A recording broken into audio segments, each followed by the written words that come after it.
All right, good afternoon, everybody. My name is Jayson Vavrek, and I'm here to tell you about some of the work we do in the nuclear security group at MIT, and why the less you know, the better. So, in nuclear security, we're generally faced with making some kind of measurement, and a lot of the time, there's some restriction on the measurements you're allowed to make. And so the less you know about the things placing these restrictions on you, the better. So whether that's nuclear diplomacy, in the case of the Iran deal, where you run up against issues of Iran's sovereign right to peaceful nuclear power, cargo interrogation, where you need to make a measurement very quickly so you don't run up against cargo throughput restrictions, or what I'll talk about mostly today in warhead verification, where you're dealing with issues of secrecy and classified information. So warhead verification. The idea in general is that you have nuclear treaties, mainly between the US and Russia, where the nations have agreed to eliminate some of their excess nuclear weapons. However, in the past, nobody has actually verified that the weapons being disposed of are real. And as I'll talk about later, this is a very difficult problem. So what people have done in the past is not verify the warheads directly, but used some kind of proxy. So for example, I show here a photo of a bunch of destroyed US bomber aircraft. It's very easy to put these out in the desert, let the Russians fly a satellite over top, and see that the warhead delivery vehicles have been destroyed. But in the future, these proxies just aren't going to cut it. At some point, if you're really concerned about reducing the total number of nuclear warheads in the world, you want to verify that you are getting rid of real nuclear warheads. So I'll try to explain this further by an analogy that I can't resist borrowing from my advisor, Arik Danagulian. So instead of a warhead, say I make a claim that I have a cute little bunny rabbit, but I can't let you inspect the cute little bunny rabbit. All you're allowed to find out is whether or not there is a bunny rabbit in this box. So one thing you might think of at first is take a DNA sample. The DNA sample will indeed tell you if it's a rabbit or not, but you'll also find out a ton of classified information in the process, like the rabbit's mass, its color, and its explosive yield. So people have come up with what they call the attribute approach, where they focus in on a few key attributes of the ostensible rabbit. So they put it behind a barrier or a curtain, and they make some classified measurements behind the curtain, and then only reveal binary true or false answers to the key attribute questions. So maybe you point out that, well, a rabbit should have long ears, it has big feet, and it has a big fluffy tail. And if you put the rabbit in the measurement system, you're going to see 3 check marks on the other side of the barrier. And it says, yes, great, it's a rabbit. Well, the problem with this is that Arik's dog also checks all those boxes. So we immediately see that there's this risk of hoaxes when you're using an attribute verification system. And that's because the attributes themselves aren't unique. Moreover, the attributes themselves might be classified. So if I tell you that a nuclear warhead, a real one, has to have so many grams of plutonium, that might be a classified fact. And moreover, it's hard to ensure that the barrier itself doesn't leak any classified information, or there's not some malicious action going on in the barrier giving a false result. So this leads quite naturally to what I call the disarmament verification problem, and that it's very difficult to reliably identify a warhead without revealing any classified information as to why it's genuine. But at MIT, we've come up with what we call the physical cryptographic verification protocol, which attempts to surmount all these problems. So instead of using an attribute approach, we use what's called a template approach. So you start with a golden copy of a warhead you know is real because maybe you've gone to a random ICBM silo and pulled it off of an active duty missile. So you can be pretty sure that this A0 warhead is real.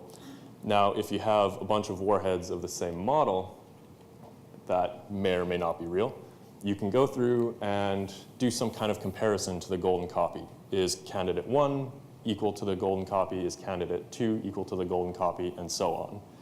The challenge here is to come up with a measurement system that can surmount all the attribute problems I mentioned earlier. So you need to be able to make these checks in a way that you're going to catch hoax devices, in a way that you'll identify all real warheads, and in the process reveal no classified information as to why these candidate warheads real or aren't real. So there's this idea in computer science called zero knowledge, where you can prove a theorem without knowing any of the underlying info about why the theorem is true. And as a kind of physical analog, there's this idea of physical encryption. So you're encrypting information about the warhead as to why it's real or not using software or electronics or anything like that, but using a physics process, because you can't hack physics. And the technique we use is called nuclear resonance fluorescence, or NRF. So let me explain first what nuclear resonance fluorescence is. So say I've got a uranium-235 atom, which may be in a warhead. We know from nuclear physics it's got discrete energy levels. So there's one at 1.7-ish MeV, and if a photon comes along with exactly that energy, it can be absorbed by the nucleus. The nucleus will jump up to this excited state.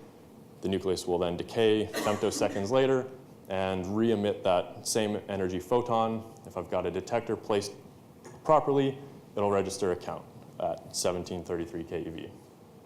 Now, if I have a U-238 atom and the same energy photon comes along, the nuclear structure of uranium-238 is different, so the photon won't interact, not at least through nuclear resonance fluorescence, and my detector won't register a count.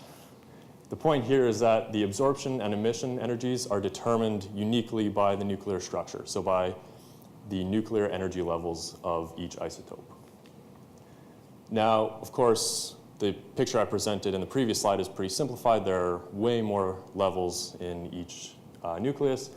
There are lots, so I show here 3 or 4, and you can access all of them and generate a huge cascade of photons using a broad spectrum energy beam, where there's photons of all different energies that may or may not be absorbed by the nucleus. So my detector sees a whole slew of photons, and you can see a series of sharp emission lines, these peaks in counts versus energy, corresponding to these nuclear structure, the nuclear energy levels. And the series of peaks you see, the centroid energies of each, are going to be different for every isotope you can think of. So U-235, 238, plutonium-239, and 240. Those are the weapons isotopes we're mainly interested in. So how do we put this into a measurement apparatus? Well, to start, we're concerned with not revealing any classified information during this NRF measurement. So we break our lab into 2 regions. One in which everything is classified by the host, that's who owns the nuclear warheads, and one in which everything is open, and that's where maybe an international arms inspector can be. So we start with this golden copy warhead, the one we know to be real, and then we place beside it this encryption foil, which contains all the isotopes of the warhead, but in unknown amounts. And if I have a detector and some shielding, and I irradiate this golden copy plus foil, encrypting foil system, I'll see a bunch of NRF photons in my detector. Now, if I do the same thing for a candidate warhead and look at the NRF spectra in the detector, I'll see, hopefully, if the warheads are the same, I will see the same spectrum. So the way the measurement works is you compare the NRF spectra. If they match within some statistical test for the golden copy plus foil versus the candidate plus foil, and then you can be reasonably sure that the golden copy indeed matches the candidate warhead, and therefore the candidate is also real. So there's a kind of encryption going on where, again, you're only measuring the combination of the foil plus warhead. You never measure directly the warhead itself, because if you did that, you could determine a lot of classified information. So again, this is encryption by a physics process rather than software. So we actually ran some simulations to prove this concept. Going back to what Derek said, these are some reasonably massively parallel simulations. So we just fire a bunch of photons at a model warhead and look at the energy spectrum, this NRF energy spectrum of all the photons from this warhead plus foil combination.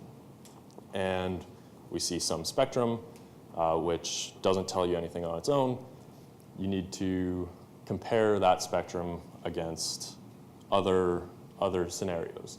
So I mentioned you want to be resistant to hoaxes. So one thing you can test is, well, what if you put in some kind of hoax device? So say you slap together a bunch of weapons usable material in a non-weapons usable configuration, just some slabs of uranium and plutonium, and you make the same measurement. Well, does our measurement technique pick that out as a hoax? As I'll show you in a minute, yes. But there are a ton of other hoaxes that you might think of. One really interesting one is if, say, you take the valuable weapons-grade plutonium and swap it out for something less valuable, like, say, depleted uranium. So if you do that, and I'll let this play a few times, make the measurement, you watch the NRF spectra grow as your measurement time goes on. The NRF peaks resulting from the nuclear resonance fluorescence interaction are clearly visible in the photon energy spectrum. And then if you compare the two spectra from the two scenarios, you can clearly see that some of the line heights are significantly different in the final result. Let's play once more.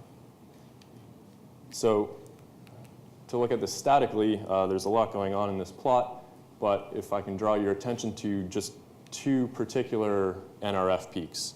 The black curve shows the genuine Warhead NRF spectrum, and the red curve shows one of these hoax devices I mentioned. And the discrepancy in the line heights here is gigantic, much greater than 5 sigma in reasonable measurement times. And in fact, is for this particular scenario where I've replaced the weapons-grade plutonium with depleted uranium, it's over 100 sigma, which is a very strong indicator that there's a hoax. Of course, that's a fairly easy hoax to detect. Something more interesting, as I mentioned, is maybe swapping out the weapons-grade plutonium for fuel-grade plutonium, which is something you might find in something closer to a reactor. But there's still a 14 or 15 standard deviation discrepancy in some of the plutonium NRF lines. So again, it's a very easy hoax to detect. This geometric hoax I showed, which mimics the appearance of the warhead from one particular projection, in its original configuration, it's actually undetectable. It beats the system. But if I rotate it by even 10 degrees, it becomes immediately obvious with a 7 standard deviation discrepancy that it's not a real warhead. So simulations are great. I could spend a lot of time talking about simulations, but ultimately we need to prove this in the lab. So I showed you this picture earlier, and we're actually down the street at the High Voltage Research Lab. We're trying to do a proof of concept of exactly this. So we start with a 2.5 MeV electron accelerator and slam it into a copper and gold target. That produces this broad spectrum Bremsstrahlung beam, which is capable of accessing all the NRF states in our depleted uranium target. This produces the NRF spectrum that we observe with a high purity germanium detector. And some data from this past summer actually suggests that things are kind of on the right path, where the proof of concept is progressing. We might actually be able to prove that this verification system does indeed work in the laboratory. So if you look here, you can see the 3 major uranium-238 resonances. Of course, we can't get access to weapons-grade material, so we're stuck with uranium-238. So you can see the 3 major resonances, which are a direct result of the nuclear structure of uranium-238, as well as their branch decays 45 keV below the main energy, which is due to this intermediate level. So you have this kind of coupling between fundamental nuclear physics in a laboratory setting that ultimately allows you to make very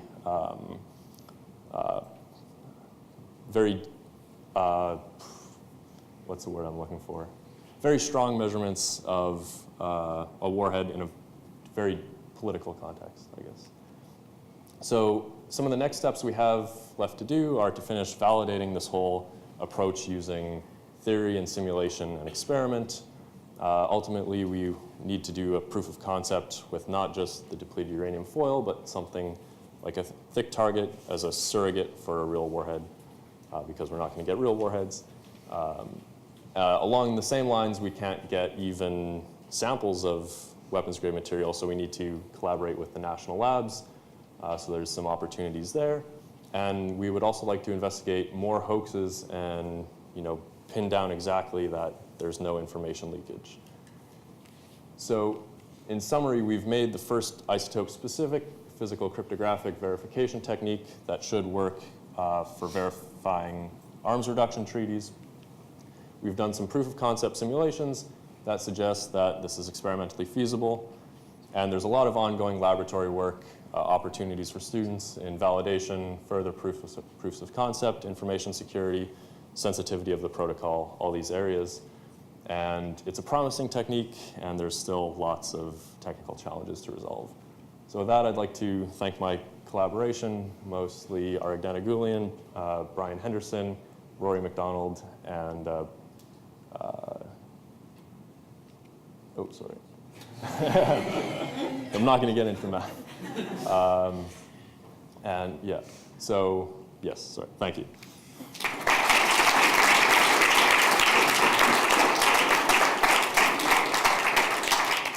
Also, it's totally fine to take the theory behind it. It's justified. So, questions for Jayson? So will the position of the warhead actually give you some information if you look at the spectrum? The position of the warhead? Like the warhead rotation, okay? Do you look at the spectrum, give any information about the warhead itself, even if they are the same kind of spectrum? So any information about the warhead is, scrambled by the presence of that foil. So there should not be any information about the warhead itself on its own.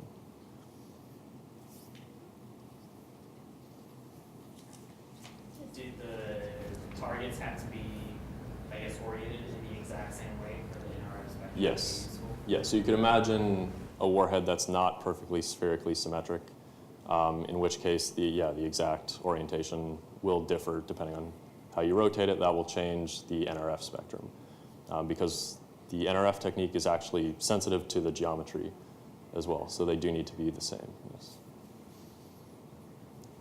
In this protocol, how do you ensure the security of the foil? So the foil also has to be classified. So I showed it in the classified area of the experiment. So that means it's under some joint custody. It's classified. But jointly, so you know that your host isn't switching. Exactly. Yeah. How fast can you do these measurements? So the speed of the measurement depends on a lot of factors, mostly the current of the accelerator and the number of detectors you use. But the simulations we showed would take tens of minutes, if not shorter, in a realistic lab. Yeah. And what must you do to make it faster? Faster, you can use a higher current or add more detectors. Yeah. Steve? How do you know when you've tested enough hoax cases? So is there a physics-based short list for which you satisfy it and know this is over? That basically comes down to our own creativity. So anything we can think of, there are some hard mathematical limits on the geometric hoax cases you need to test. But as far as different types of hoaxes, yeah, that's purely a function of what we can come up with.